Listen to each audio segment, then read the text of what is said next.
Welcome to episode 370 of the DFO Rundown, presented by Bet365. Download the app and use the promo code NATION to get in on a huge range of markets. Whatever the moment, it's never ordinary at Bet365. I'm Jason Gregor, alongside Frank Seravalli in Philadelphia. Some big news.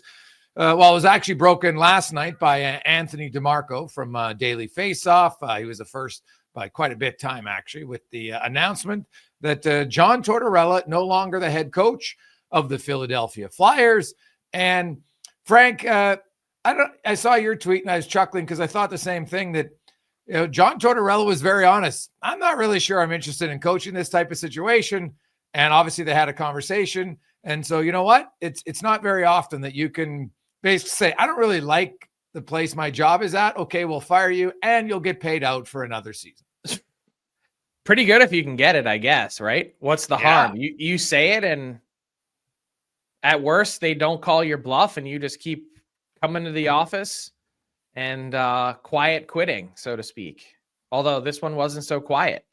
I mean, 1 year left on your deal at approximately $4 million, and it was time. Like, the fact that he's saying it publicly in front of microphones in Toronto, of all places, like, he's no dummy. He knows what media environment he's walking into. Yeah.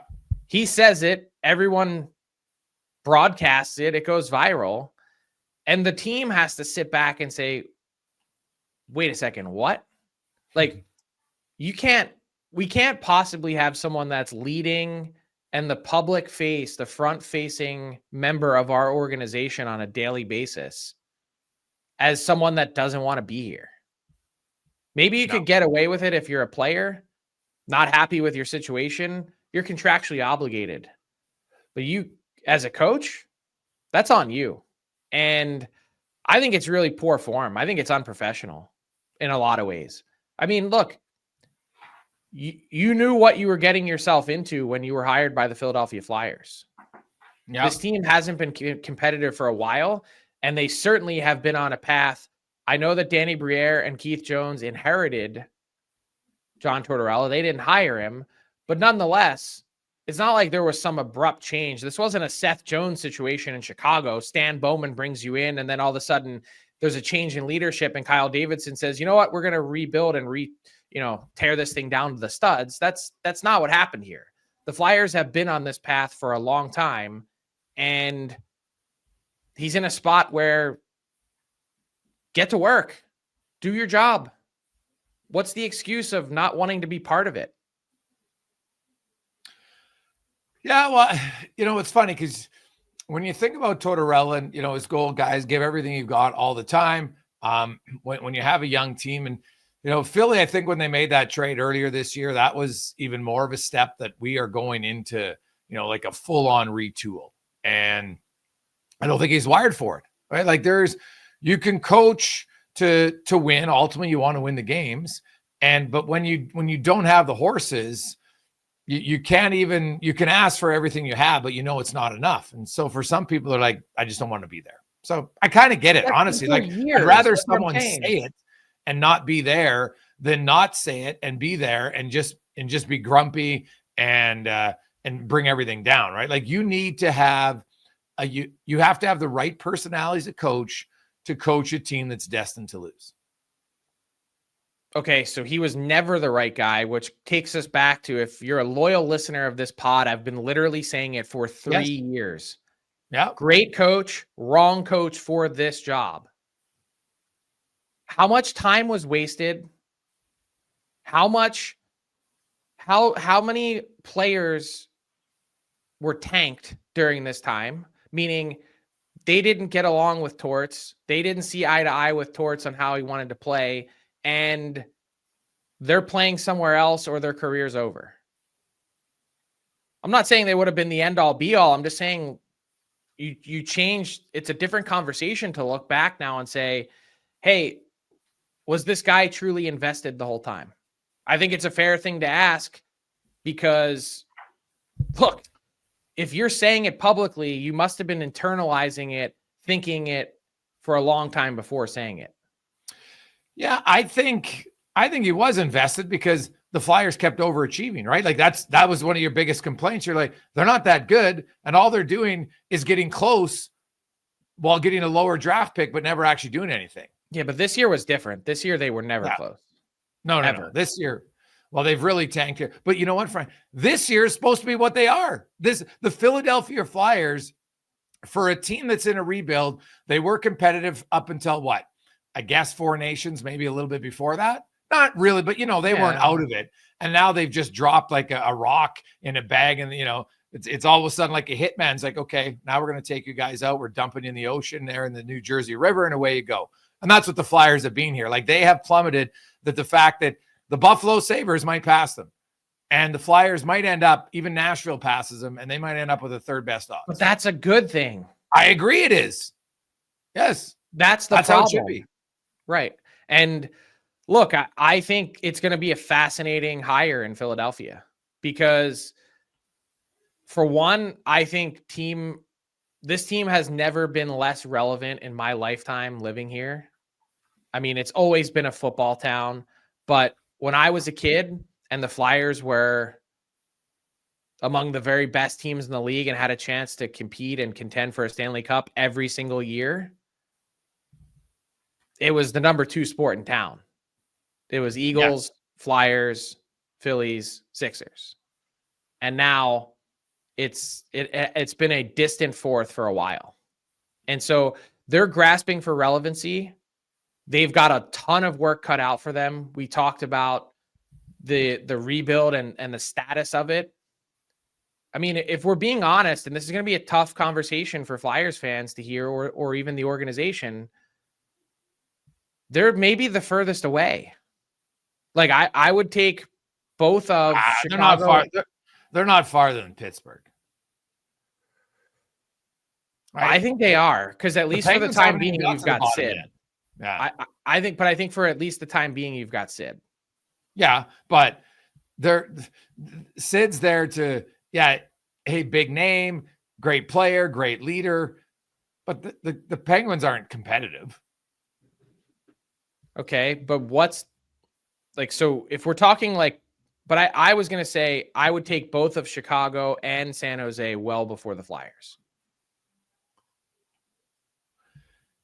Yeah, well, Philly has some better NHL players, right? Michkov, Drysdale, I think, is starting to find his way. But their problem is that the goaltending is, I know they have spurts, but it's not great. Yeah, that's a good question. I know Sharks and Hawks fans were debating with us pretty heavily online over, and I kind of chuckle. I'm like, hey, like, Hawk fans believe that everybody wants to sign in their city because it's a great city. And I'm like, Chicago's a great city, but their team's not close to winning.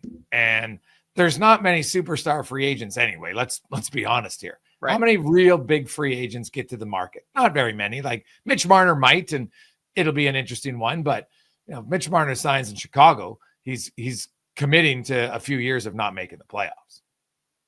Okay, so what do we think Jamie Drysdale is?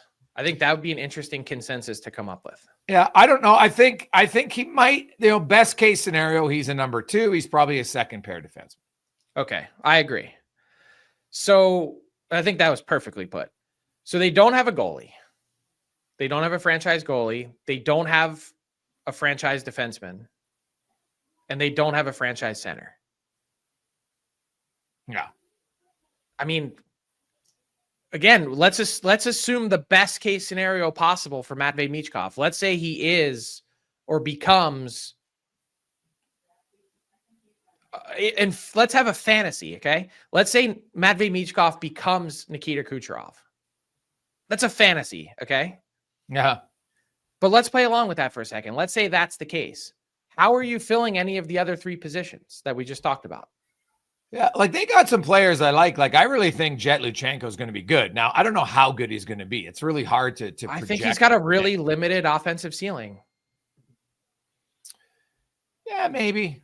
I think he's way more along the Scott Lawton track, although a lot faster than he is in a franchise center track. Well, yeah, he's not a franchise center. I think that's fair, right? I don't mind Oliver Bonk. Like, Bonk on the blue line, as you know what, he's an interesting They got a few interesting guys, but you're right, none obvious. Now, the one advantage the Flyers have is the next two drafts, right? Like they got a lot of picks, and if they can get in the Gavin McKenna conversation next year, Frank, that could be where it is. But you're right, today they're probably farther behind, but the next two drafts, to me, the most important decision in Philadelphia is going to be who they draft and how they use their first round picks. It's great to have first round picks. You have to hit on them. Otherwise, they're just a first round pick.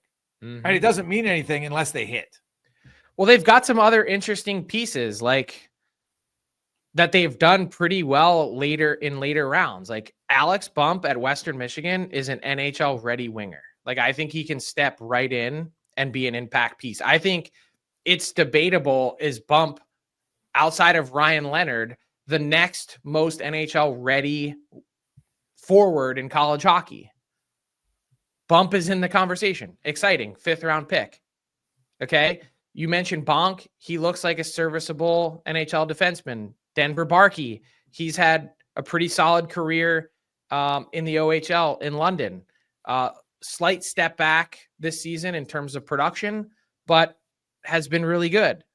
I'm curious to see what Cole Knuble ends up being out of Notre Dame. He's a 4th round pick.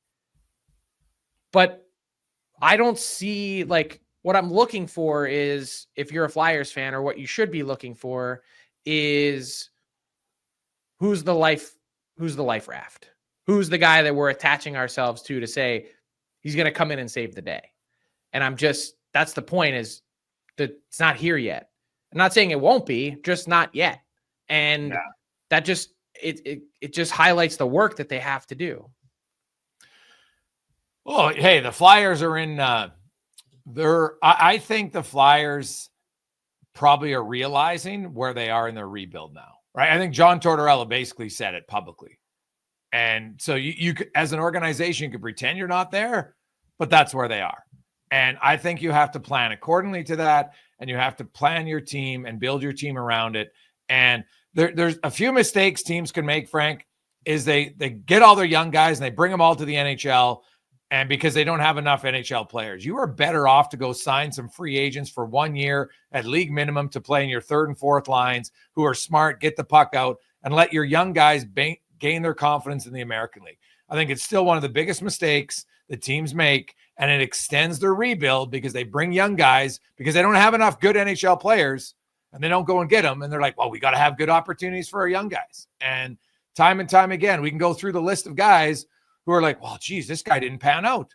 Yeah, why? Because you never gave him any time in the American League. There's a reason why 85% of the league plays in the American League. Mm-hmm. Okay, so here's another question tied to all of it. Who should the next coach be? And I don't mean name, style.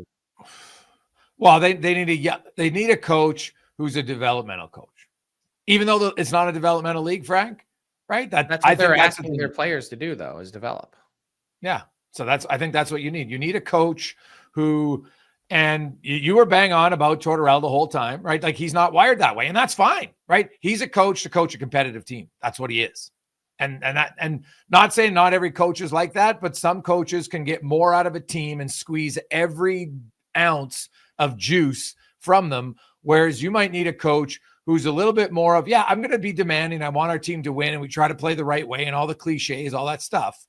But somebody who understands that this is more of a long-term process. I agree. I think one of the things that absolutely drove me crazy listening to John Tortorella over the last couple of years was talking about the right way. This is how you play in the NHL. Who made you the arbiter of right and wrong? Like, when he was on ESPN a few years ago, belly aching about the Michigan goals and whatever else, the fact that someone went and hired him to coach and develop 22-year-old players, it blows my mind. And I'm not saying that this should be the end for John Tortorella, not by any stretch of the imagination.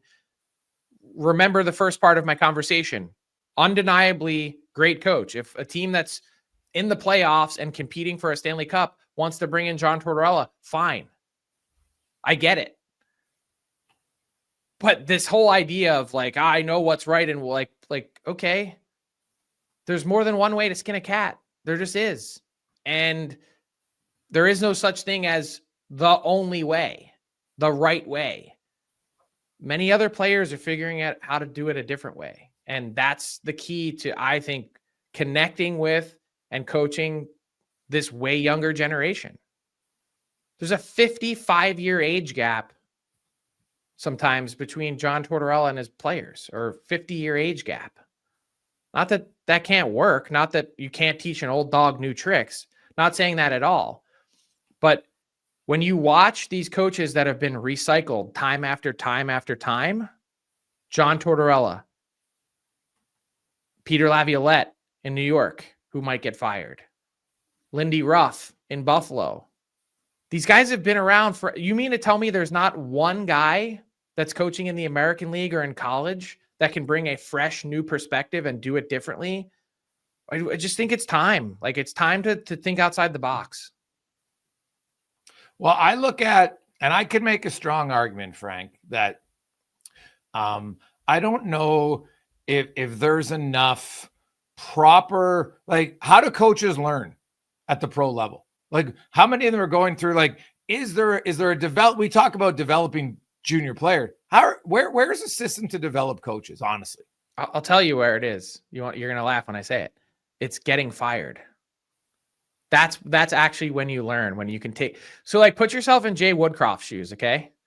Gets his first crack at an NHL head coaching job with the Oilers. Has a 680 points percentage, one of the best ever for an NHL head coach. He gets fired 9 games or whatever it was into a season after taking a team that hadn't been past a certain number of rounds and getting them there. He's had now 2 full NHL seasons, essentially, to sit back and think about what's happened. Those 2 years are his development. That's the answer to your question. How do I do something different?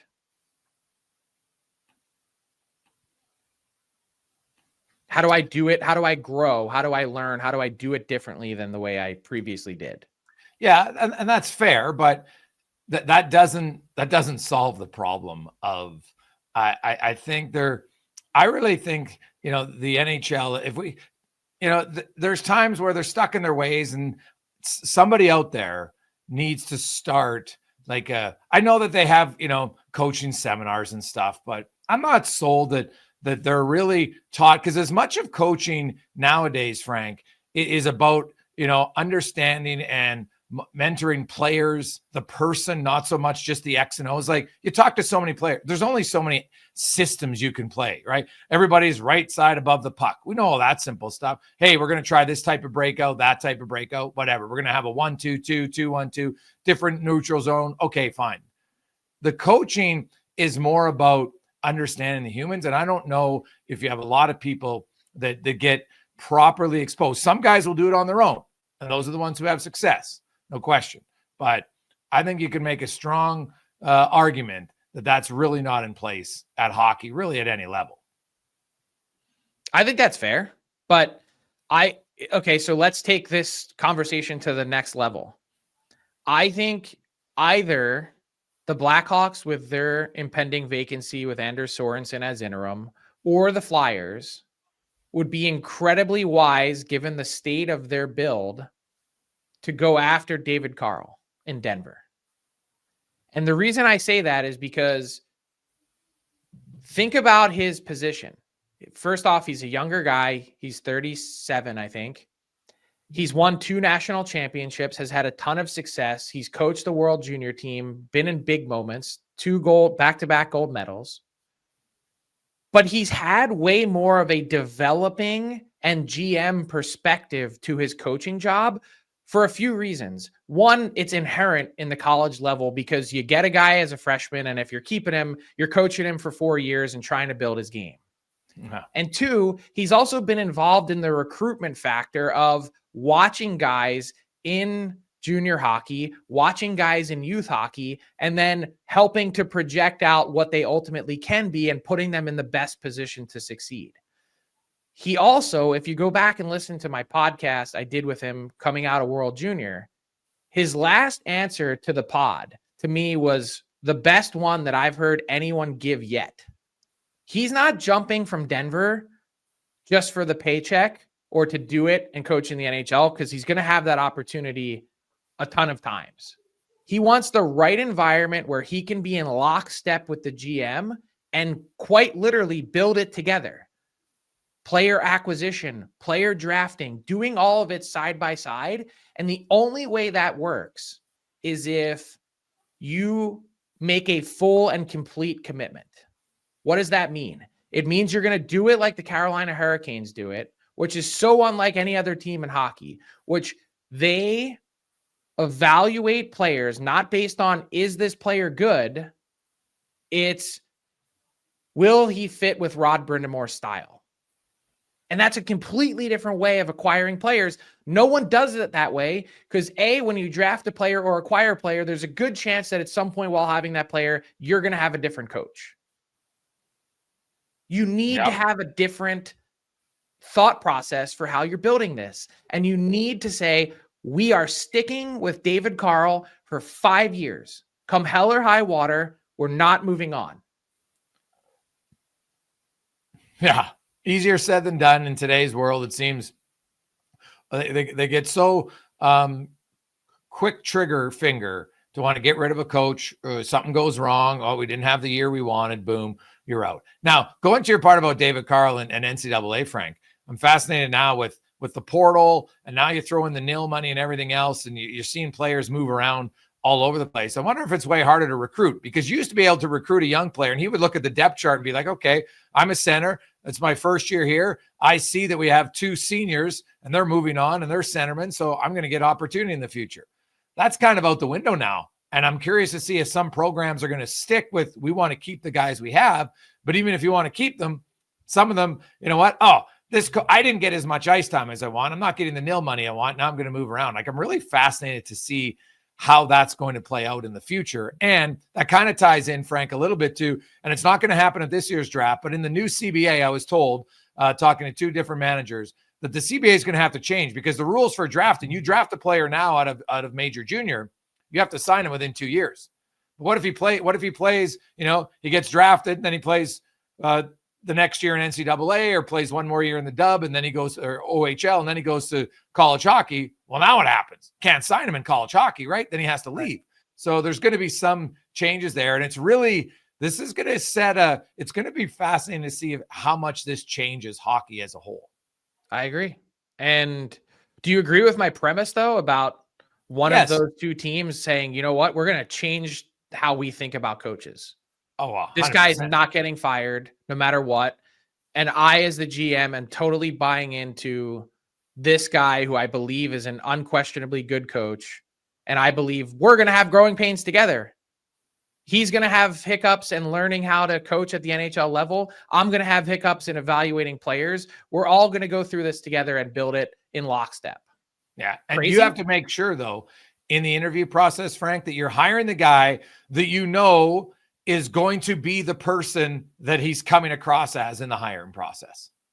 Mm-hmm. Because if you say, hey, we're not firing the coach come hell or high water, and then you hire a coach who's a terrible communicator, well, now what? And that happens. I still don't think that some people teams change. They change. They get a little bit power hungry. What happens? And that, to me, is the biggest challenge, is ensuring that you get the right person to do the job. Like, you can't interview in one person nowadays. And who's doing the interviewing? Like, do you have the right people who can see through the person who tells you everything you want to hear in an interview? Yeah. Well, you mentioned power hungry. There was a lot of thought going around with John Tortorella, just to put a bow on this. Oh, they saw him in the press box watching games. Oh, he's going to get moved up to the front office. I can only tell you this. I knew from very definitive sources over the last number of weeks, there was 0 chance that he was getting bumped to the front office. They didn't want any part of that. So if he thought that that's where his transition was going to be after a long run behind the bench and an obvious disinterest in coaching, let me say again, do your job, to quote Bill Belichick. It was never going to happen. And it was you're either coaching or you're getting fired. So the Flyers now, Shaw comes in as the interim coach. Just You know what the thing he needs to do, Frank? Don't screw this up now. Do not have the Flyers win 4 or 5 in a row. That's the worst possible thing. I'm just going to say that right now. I don't know that they're capable, but that's probably valid too. But I'm just saying they got to be realistic. I want to get your thoughts on the snail race that has become the Eastern Conference, and the fewest points in the salary cap era by any team who made the playoffs was 87 by Minnesota. They actually lost their last 5 games of the year. So they had 87 points through 77 games and lost 5 in a row. In the East, the fewest was actually Philly and Montreal. They each had 88 in 2010. And that was the year Chris Pronger carried the Flyers on his back all the way to the Stanley Cup final. But this year, does it matter that it's, this low? Does it show a big separation? Could a team reenact what the 2010 Flyers did, or whoever gets in is going to be just mincemeat for the Washington Capitals? I think if anything, when you ask about it being this low, the first thing I think of is which team is going to recalibrate their expectations. Like, because it is kind of a turtle race, it's historically been a way higher barrier to entry, right?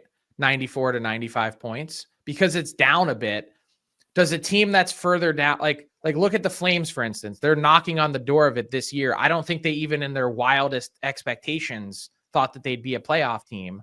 But when you have Wolf playing the way that he has, do you now need to suddenly speed up your process because he's going to drag you there anyway? Maybe. It is interesting. Like 2022, Frank, was when you had 8 teams in the East have 100 points, and the fewest points in the West was 97. But since then, in the East, it's been 92 points for the second wild card in 2023. That was Florida, made it all the way to the Cup final. Then you had 91 last year, a tie that Washington ends up getting in on. And now we're going to have maybe sub 90. Like, are we seeing a trend in it going back to being lower now? That's 3 years in a row where it's going to be 92, 91, and probably 90 or lower this year. Yeah, a fair question to ask. What do you think the reason for that is? The theory? Is it just more 3-point games? Is it? Honestly, I don't know if there's more. I would think maybe there's fewer 3-point games. I'd have to look. Like, I know there's fewer shootouts, but does that mean there's fewer overtime games? I haven't looked to see that. I wonder, does it mean there's a little bit of there's more average teams, right? Is the separation, we have some good teams, yes, but you have more just middle tier teams. Well, maybe you're hitting it right on the head. And maybe that's a byproduct of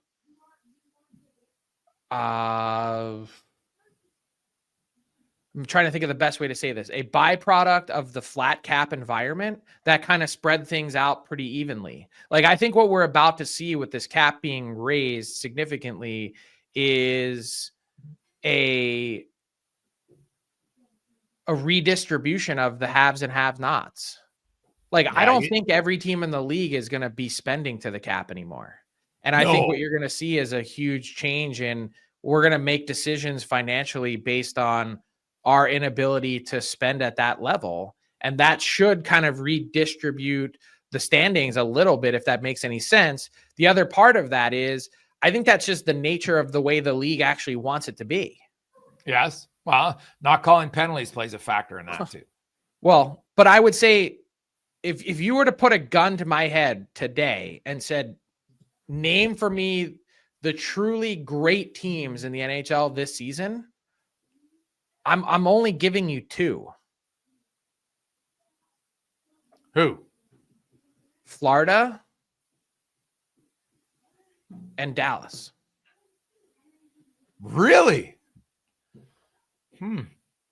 I think everyone else is good.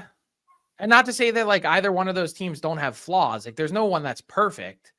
But I'd say from like 3 to 16 in the playoffs, or maybe, okay, I'll say it in a better way. From 3 to 12 or 14 are all interchangeable. You might even make the argument that all 14 or all 12 of the first 12 teams in the standings are all interchangeable. Any one of them could beat any team in any 7-game series. Is that outlandish?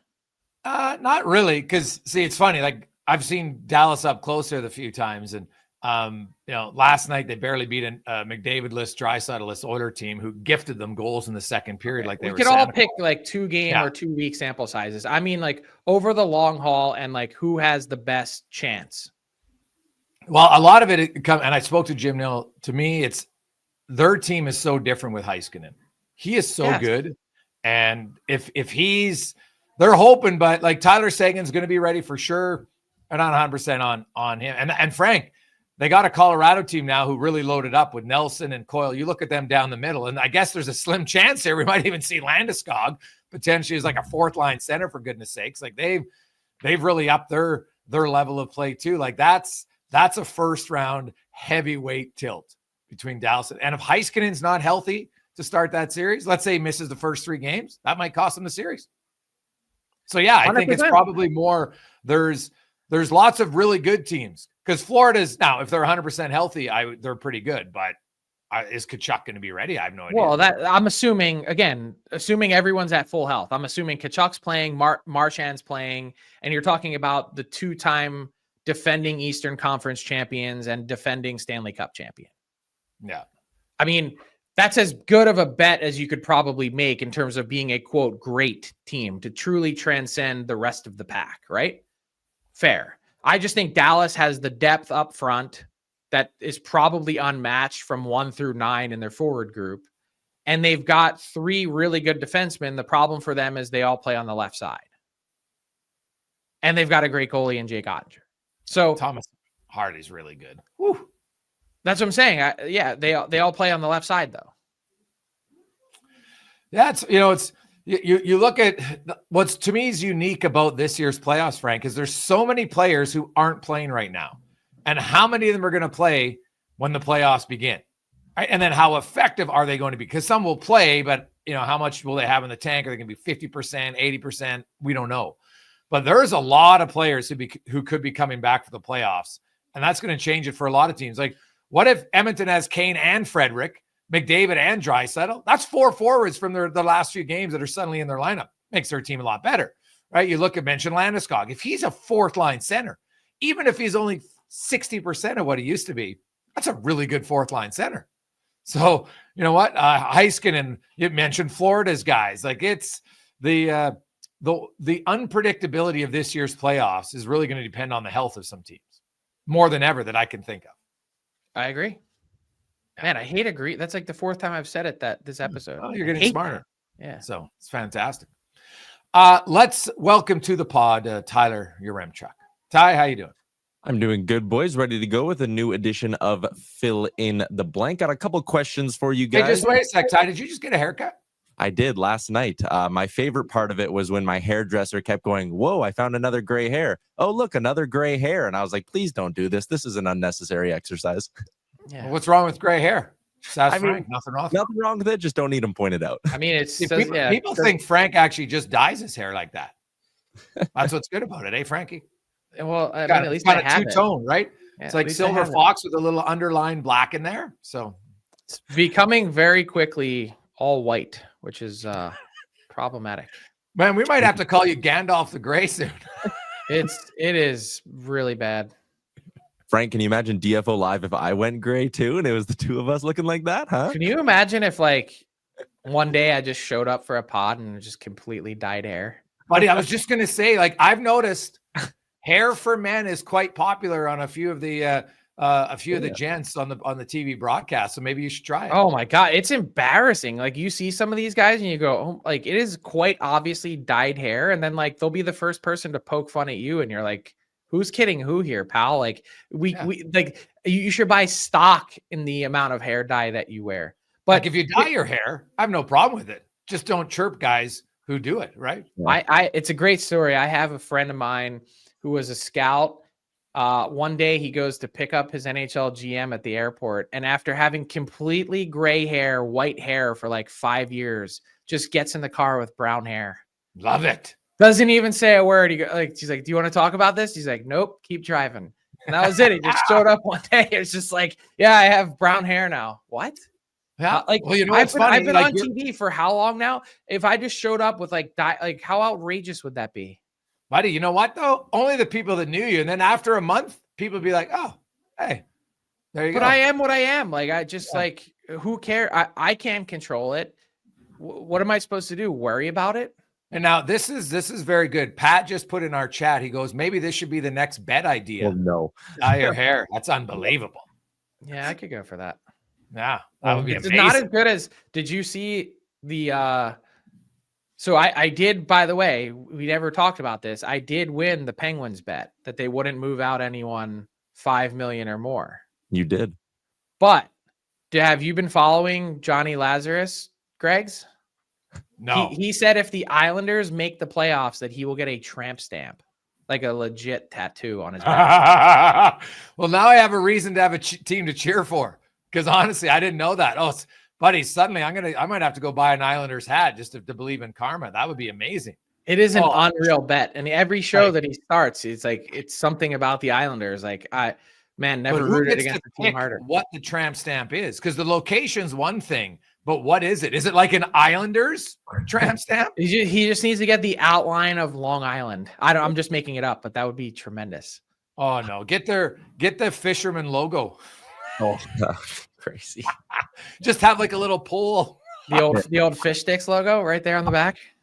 Oh, unreal. All right, boys. I got a couple of questions for you here. Looking over with our friends at Bet365, they have updated odds on making the NHL playoffs as we creep closer to the end of the regular season. So let me ask you to throw some percentages on a few teams out west for me, and then I'll compare it to what they got at Bet365. The Calgary Flames have a blank % chance of making the playoffs, Frank.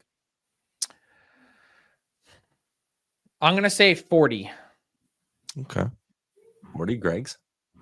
Ooh. Man, St. Louis has absolutely been killing it, and they still have the most favorable schedule. That's what makes it tougher for Calgary. So I'll say 15. 15. Okay, so Bet365 comes in a little bit closer to Frank, but pretty much right in the middle. They're plus 210, which comes with implied odds of 32.26. And I was sitting here today looking at the standings, and it's like, okay, Calgary has the advantage of the games in hand, which I know only mean anything if you actually go out and win them. But Vancouver is starting to put together some victories. St. Louis can't stop, Minnesota can't stop losing. So this is going to be a high percentage. I know that, but the Minnesota Wild have a blank % chance of making the playoffs, Greg, because I think it's getting just a little dicey. Well, it is like you see Russo is all of a sudden Mike Russo's to it. How many points behind for 9th and 10th. And so all of a sudden, like, Minnesota seemed like a lock, and I would still say it's probably high, but it's not nearly as high as it used to be at all. Like, I won't be surprised if St. Louis catches them. Like, remember a few pods, you gave me the odds for the Blues to make the playoffs. I think it was plus 450. Put $50 down on that. It's looking good because the Blues are going to make it, I think. But the Wild, I would still say I'd go like 65%. That's lower than I thought it'd be. Bet365 has them at 90% at minus 1,000. Where do you come out, Frank? Well, here's the thing. Kaprizov and Eriksson Ek skating today. Well, that's huge. That's a game changer, right? Like, and I think the assumption the whole time, the reason the Wild didn't go out and spend Kaprizov's LTIR money is because they knew he'd be coming back. So, or they hoped. So, look, I think they're in a spot where they need like 3 wins in a row or 2 wins in a row, and we'll never talk about it again. Last one I got for you guys. I mean, just do the math. Like, let's say it's at 80. They're at 85 points. For Vancouver to get to 94 points, they need 14 points in 10 games, which is 7-3. It like the math is really daunting for Vancouver, but Calgary is the team. You asked about Calgary. They're the only team that controls their destiny. They win their games, they get in. Yeah. I actually just looked at the Wild schedule. I'd probably go way higher now. Like they play Washington. It's weird that they have a home and away against New Jersey in late March, and they're not even in this game. That's odd. But in April, they play all non-playoff teams except Dallas. So I think the fact that if they get their guys back, they probably just play 500 hockey, they get in. So I would probably bump it up to closer to 80. All right, last one I got for you guys. I was looking at the odds for the Norris Trophy, and obviously Zach Werenski is in the conversation this year. Cale Makar is running away with it. But the way I wanted to take this question is one defenseman who, outside of Hughes and Makar, okay, so you're taking Cale Makar and Quinn Hughes out of this conversation. One defenseman who you'd be willing to say is a lock to win a Norris in the next decade is blank, Frank. It's kind of hard, like, to be like, okay, outside of, like, are they just gonna, they can't just rotate it for the next decade? Like, surely there's gonna be someone else. Well, we did have 21 years where only 3 guys won the scoring race, so I guess anything's possible. Yeah. Frank, you got a guy? Thinking about a few guys. I mean, an obvious, easy answer would be look at what Lane Hudson has produced in his rookie year and say that he's going to be a guy that eventually gets there. I wonder, will, as good as he is, will Brock Faber put up the points necessary to win the votes? Which is a fair question to ask. And then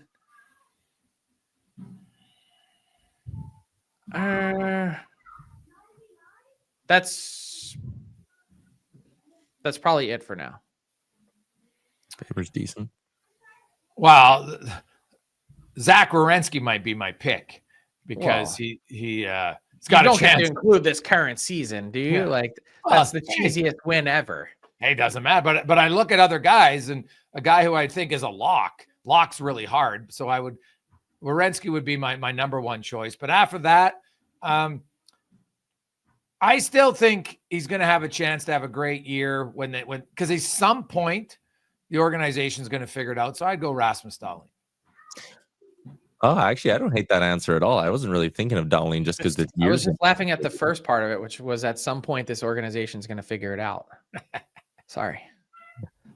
All right. There you go, boys. That is a wrap on another edition of Fill in the Blank. It's brought to you by Bet365, where every nail-biting overtime win is a barn burner. Every face-off, hat-trick, power play, and shot on goal is suspenseful. Whatever the moment, it's never ordinary at Bet365, an official partner of the NHL.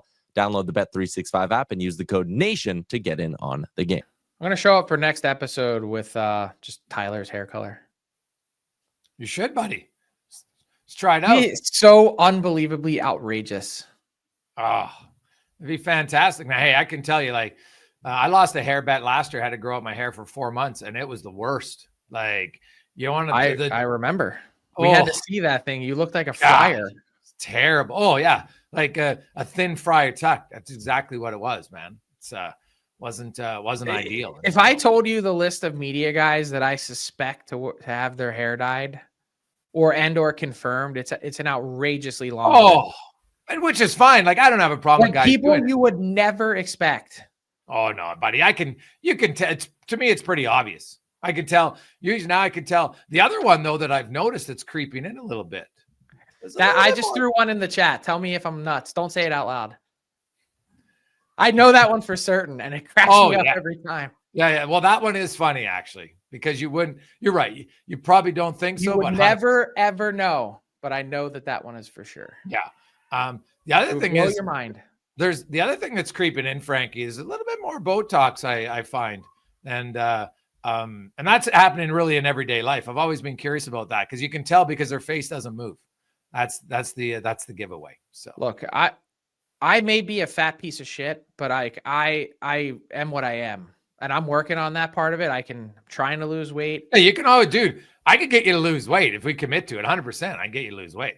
I'm trying, man. I'm down 31 since the start of the season. So yeah, that's massive. Like, and you do it in a healthy, you're not taking. Since I started going to the gym in September, it's 31. Yeah, going to the gym and I've been fluctuating. I had a period of time when I was out with pneumonia, went to the Super Bowl, and then went to Four Nations for 2 weeks. Like, I was just out of business for a month, and you just slowly creeps back in. Well, the hardest one is eating, because that's what's, you got to exercise, true, but you can exercise all the time. And if people eat like junk, then it's going to be really hard, right? Then you could be skinny fat, but that's not necessarily healthy. So I think you're doing it right. If you have say, hey, I want to get to a number, And it might take you 2 years to get there. But if you do it in a healthy way, you got a much better chance of maintaining it, right? Like going on those crash diets, it works for 4 months, but then you can't maintain it. And that's a mistake too many people make.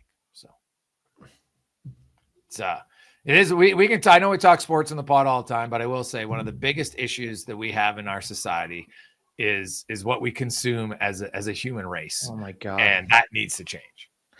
I'll tell you what, and this is not a commentary on anyone in particular, but coaching minor hockey tryouts this year, like the number of overweight kids on the ice is like truly horrifying. Yeah, it's sad. It's really, really sad. Yeah.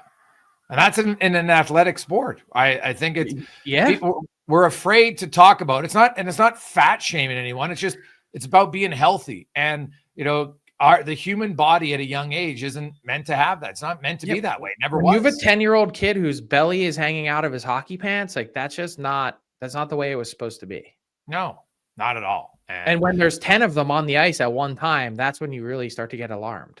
Right. And then people are understanding like, go hard. I'm like, yeah, they don't have any cardio. They're not going to be able to cannot. Yeah. He's literally not capable.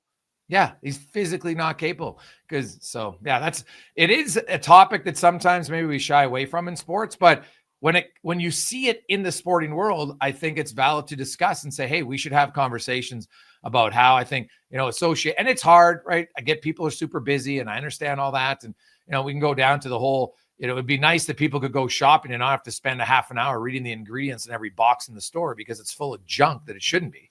It's a whole other conversation, but it is something that and exercise, like it's a combination, right? Like kids are way more. Could you imagine if these kids didn't have sports? Oh, like if they didn't play, like it'd be truly scary. Like I don't know how it is school there in the US, Frank, but in Canada, we don't have enough activity. Did you know that in Finland, in their school system, they have 15 minutes of activity every hour, 45 minutes to each, then you run around for 15 minutes. It helps the kids move around, especially young boys, and it helps them think, and then they can think 45 minutes, boom. Like think about how many adults can't sit still for 2 hours straight. Never mind. Don't even get me started on the school system. Yeah. Don't even. Wow. It's just something that small changes we could make. So we're in school for 8 or 9 hours a day, and then they come home and you give them 2 hours of homework. What's the point? And how many of the things that you learned that are so insane that you don't apply to any of your daily life? And how many things do you do in your daily life that you wish you learned when you were in school? I have to say my son's teacher, she doesn't believe in homework. They get all the stuff done in school. If you can't get it done in school, what's the point? How important could it be? She just has reading, which is fantastic. They have to read, I think it's 100 minutes a week, but they get to pick different books. They like French and English, and away they go. I think it's awesome. So shout out to Miss Seravalli because I think it's fantastic, her philosophy on that. So shout out to her. Frankie, do you, if you had to, I know that we asked about the playoff race and everything, and the Blues are on fire, but in the East, we, on every given day, like, is there one team that if I had to say right now today, this is the team that you are most confident will get that final wild card spot in the East? In the East? In the East. The Canadiens. Montreal. Yep. Okay. Well, that's hard to argue with that. I think they're the most hungry. I think they've done the best job of milking points. I think they have the best offense. Their big question is going to be goaltending. Like Montembeault has played a ton, and it seems like Dobesh has really struggled. Yeah. And you get into their April, man, they got Florida and Carolina lots. That's their challenge. So, but they do play Ottawa a few times too. So you win those games and all of a sudden maybe, you're chasing. I've said that the Sens position is not really all that different than the Wild. Yeah, they've gotten closer. Like they still have, you play 500 hockey, then you get you to 91 points, and how much better do the other guys have to play? So, games played definitely become a factor. Even in races, like I don't know if LA or Edmonton can catch Vegas at this point with only 11 games to go. So it looks like, I think it would only be, Frank, the second time in like 60 years that two teams will meet 4 consecutive seasons in the first round. Teams have met, more years in the playoffs in a row, but never in the first round. So something you don't see very often, but we could be seeing that with Edmonton and LA. Let's get an early 13-second preview of that.